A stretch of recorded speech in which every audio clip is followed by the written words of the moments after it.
Well, thank you very much. I've been waiting for Gentleman's this day for recognized. quite a while.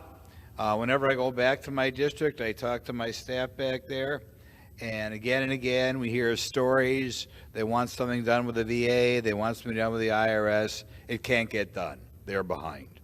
I'll tell you, a lot of mentioned today that it's time for people to get back to work. When I think of my district, I think the vast majority of people, their work schedule never changed, even the teeth of the epidemic.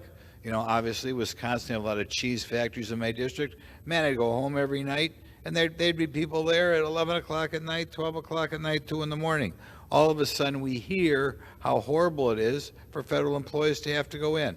I'll tell you, the current situation, what it tells you is, and this is true of many other programs as well, the government works for the benefit of the government, not the benefit of the people. And that's why people on that side of the aisle are trying so hard, so desperately hard today, not to have people come in. I talked to a lot of employers all over my district.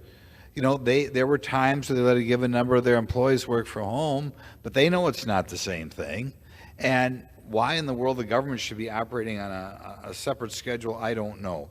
I'll give you an example. The National Personal Records Center is an egregious example. The NPRC is a large warehouse containing paper records of military members from before World War I to the 90s. Veterans need access to these records in order to receive VA health care, disability pay, and home loans. Despite these records existing in paper form only, the NPRC still decided to have its employees work remotely. A perfect example of the employees' interest put ahead of the public's interest, and this time the public is veterans. You can't copy paper records from a warehouse if no one is there to pull the records to make copies to satisfy the request. These employees were paid, but since they were not at the NPRC and they were unable to fulfill their duties, and veterans were forced to wait to receive their benefits. The Show Up Act will require these federal agencies to return to pre-COVID levels of Gentleman's telework. time Yield is the gentleman expired. an extra 30 seconds. So that we can put the public first. And by the way, I don't bring this up back home. We're talking about it today.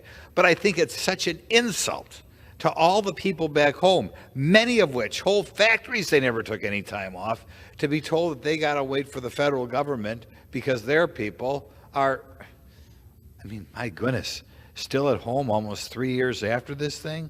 Do you know any private businesses that are still having their people stay at home? Well, thank you very much for my friend from Kentucky.